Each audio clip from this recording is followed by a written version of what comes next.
I'm a Native American from Monroe, Louisiana. 2 years ago, during the summer, my late husband and I had a shocking incident with the Bigfoot in the woods behind his parents' home in Natchitoches, Louisiana. We had hiked about 4 to 5 miles. He had his gun and shot off some shells while walking along the hiking trail. I remember hearing small rocks landing around me. Then suddenly we heard a horrible loud yell, screech or howl. Not sure how to describe it, but we stopped and looked at each other with wide eyes. Scared, we began to walk faster. All of a sudden we heard it again, only this time it was a lot closer and way louder. We ran as fast as we could. I didn't want to see what made that sound, but I already knew what it was. It was Bigfoot. I'll never forget the way it sounded and the terror I felt. We didn't realize how far we had walked until finally we made it to the highway.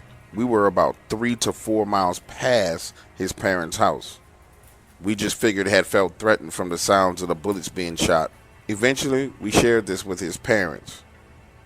They said people had many sightings of Bigfoot in the area.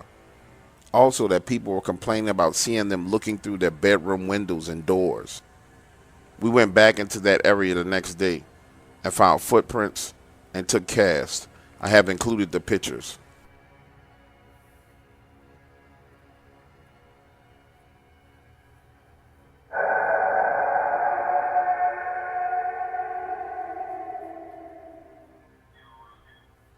Doc Waters, it was great to sit down with you and talk about my experience. I really enjoyed my time at the cigar bar with you. You are a true professional, and I wanted to follow up our conversation with my encounter in writing. It was Thanksgiving 2013. I went deer hunting in the area of Little Black Creek, Mississippi. I entered the woods before daylight and walked down the access road into the pine forest. While walking, I began hearing this grunting sound on the ridge line above me. It was faint at first, then it became louder.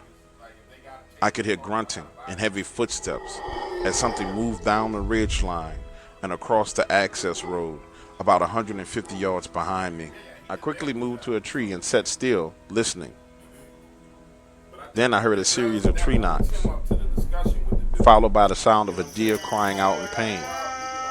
From that moment on, everything went silent. I just sat there against that tree until first light. Then I got the hell out of there.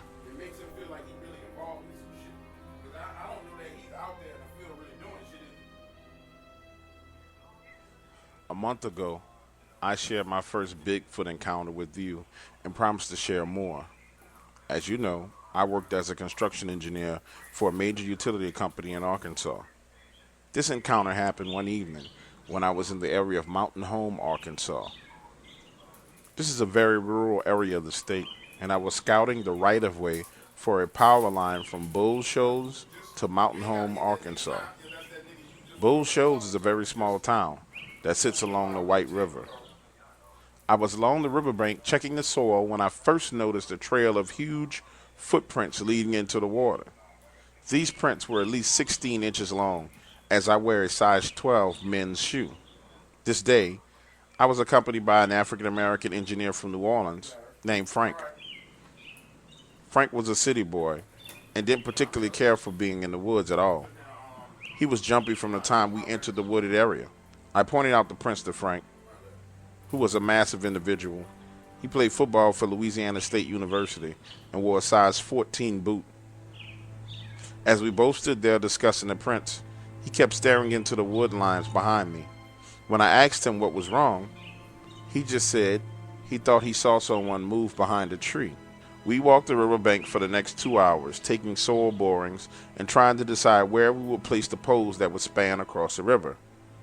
That's when I first heard what sounded like a bird calling from the opposite side of the riverbank.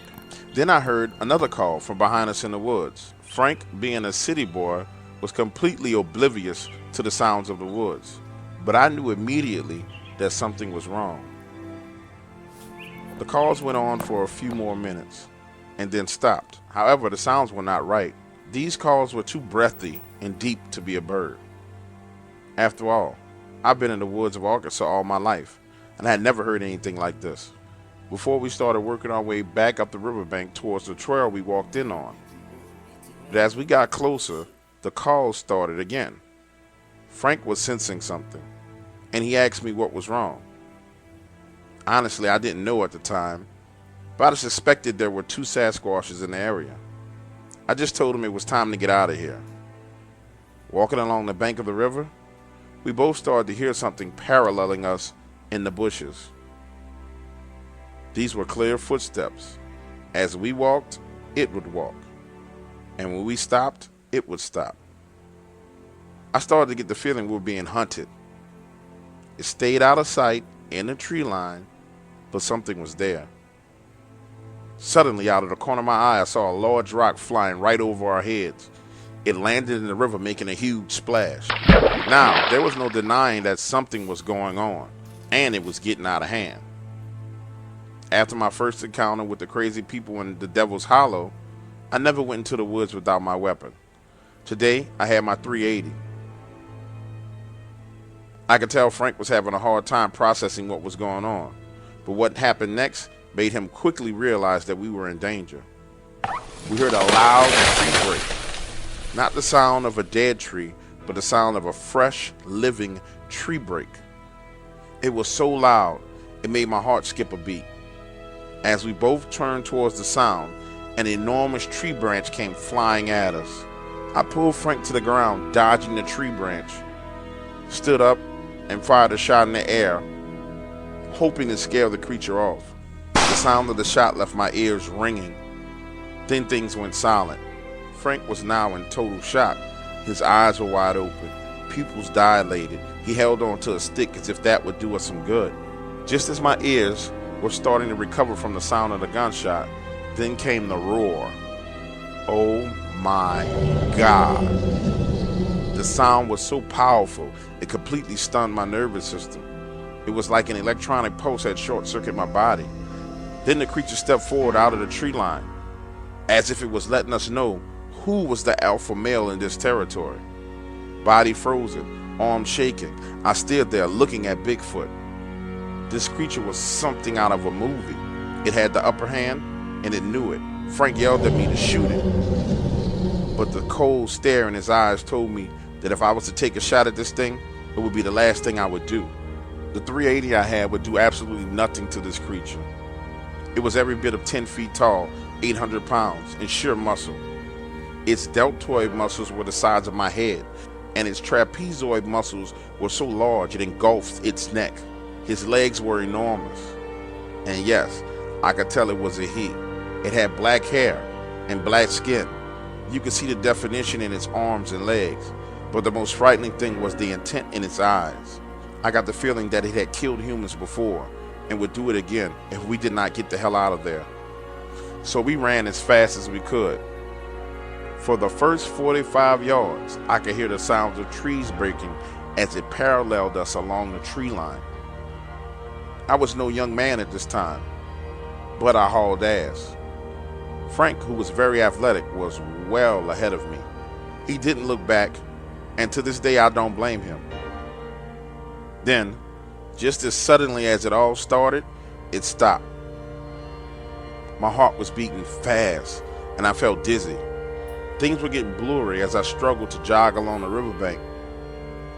By now, Frank was out of sight. I was alone, and feeling like I was going to have a heart attack.